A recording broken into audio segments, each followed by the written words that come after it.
Tara, samahan niyo uli ako sa panibagong araw na ating pagtatanim. At ano nga ba ang update sa ating mga halaman? So what up guys, nandito na naman tayo sa ating rooftop at papakita ko sa inyo or i-update ko kayo sa aking mga halaman. So ito na yung kamatis natin guys, so parang hindi siya lumalaki no. Hindi ko alam kung anong dapat natin gawin dyan. Yan, ito kamatis yan guys. Ito naman yung ating kangkong. So mas mauna pang lumaki yung kangkong natin. Ampalaya, sitaw, pipino. So dito guys, pipino. Ampalaya. So yung ampalaya natin dito. Yung ampalaya natin dito guys, ito na siya. So kumakapit na siya dito sa ating balag na ginawa. Yan yung balag natin. Yan. Balag kasi yung tawag nila dyan. So ganoon na lang din yung tinawag natin. Ang maganda dyan guys, healthy yung ating ampalaya.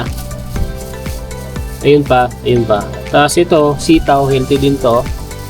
Tapos guys, nagtanim pala ako dito ng talbos ng kamote. Ginupit-gupit ko lang, kinuha ko dun sa baba. Ayan o, tinusok ko lang dyan 3 days ago. So, healthy naman siya, tumubo naman lahat, wala namang namatay. Ayan o. So, ang ganda nyan, kasi dito na tayo kukuha ng mga talbos. Kapag mahilig kasi tayo magsabaw ng isda or gulay lang. So dito lang, kukuha lang tayo ng gulay pag nagugutom ako. Gusto ko puro gulay lang, trip ko gulay lang. So dito lang lahat ako pipitas. Tipid tayo pag ganun, no guys, tas healthy ka pa. Tapos guys, ito naman yung ating lettuce. Ito din yung lettuce na medyo matagal na to guys, yung mga 7 days or 10 days na to. Pero hindi siya lumalaki. So feeling ko nabubulok kasi yung init dito sa rooftop. Tapos biglang uulan. So, ayon sa research ko, kapag ganon yung klima is madaling namamatay yung lettuce. So, try natin buhayin yan guys. Kapit lang. Then, nagtanim pala ako kanina dito guys ng upo. 5 pirasong buto. Pag lumaki siya dyan, lilipat ko siya dun sa timba. Tapos kung tayo gagawa ng balag, gagawa tayo ng kawayan dyan at tatali-tali ng test, gagawa tayo ng ganyang balag. Then, meron pala tayong malunggay dito na tinanim. Ito, mga 11 days na to guys. So, nung una, akala ko mamamatay kasi yung unang dahon ng tinanim ko to, nung binunot ko siya, tinapon lang to dun tapos tumubo. Tapos kinuha ko yung mga dahon-dahon niya, namatay, nagdilaw. So, akala ko mamamatay na pero nabuhay pa rin pala. So, salamat at meron tayong malunggay ngayon. Tapos ito guys, binutas ko kanina. Ayan, magtatanim din tayo dito ng avocado na maliit lang yung puno. No? Tapos malalaki yung bunga, yung imported yung bibili natin. Tag 250 yun yung avocado na yun. So, order tayo nun sa online. Tapos, dito din sa isa na to, pinag-iisipan ko kung ano itatanim natin dito. Yan, tapos ito timba. So, yung mga styrofoam natin guys, ginamit ko na lang siya kasi sayang kaysa matambak. Wala naman akong paggagamitan. So, why not? Ba't di natin gamitin, di ba? So far yun pa lang yung update natin sa ating rooftop farming. So sana mag-enjoy kayo sa videong ipopost natin ngayong araw. At isasabay ko na rin guys yung ginawa ko kaninang sa sampayan namin. So nilagyan ko siya ng mga bakal-bakal para sana hindi na hinahangin yung sampayan at magdikit-dikit at ang tagal matuyo. Lalo tag-ulan. Pero nako, mukhang may aberyang nangyayari. So, panoorin nyo guys sa video, matatawa kayo. Hindi ko alam matatawa kayo, mabibisit kayo. So, yun lang. Peace. Salamat guys. Good morning guys. So, ngayon, trabaho natin magsampay. So, ulitin ko. Ako nga pala si Rick, ang tambay sa bahay. Wala tayong trabaho, penging ulam. So, ito guys, ito ang ating mission ngayon, sinampay. So, ito yung sampayan natin guys, sa labas.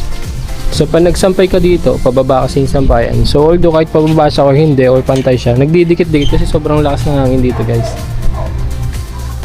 So, mahangin. So, kung sasampay ko siya ng ganito, iwalay-walay. So, maya-maya, pag malakas na yung hangin, dikit-dikit na yung ganyan. So, hindi natutuyo yung sinampay natin. So, ngayon, lalagyan natin siya ng mga bakal dito. Mag-welding tayo, isa-isa. Para divided sila separately. Mas madaling matuyo. at hindi na sila magdidikit-dikit kahit malakas yung hangin. So yun ang titirahin natin ngayon. So tara, samahan nyo ako. Let's go! Okay na, ito na yung gamit natin. Let's go!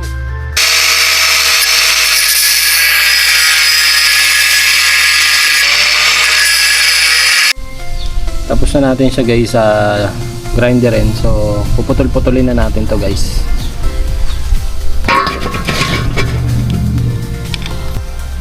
So guys, okay na lahat. Naputo na natin lahat. 2, 4, 6, 8, 10, 12, 14, 16, 18, 20. So let's G. Sukatan muna natin yung distansya ng mga bakal na ikakabit natin.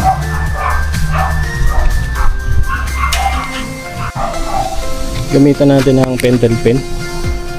Hindi masyadong makita. So ayan, nakikita na siya.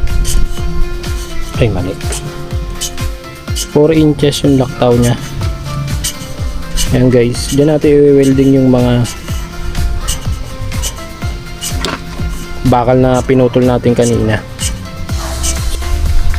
Let's go, welding time.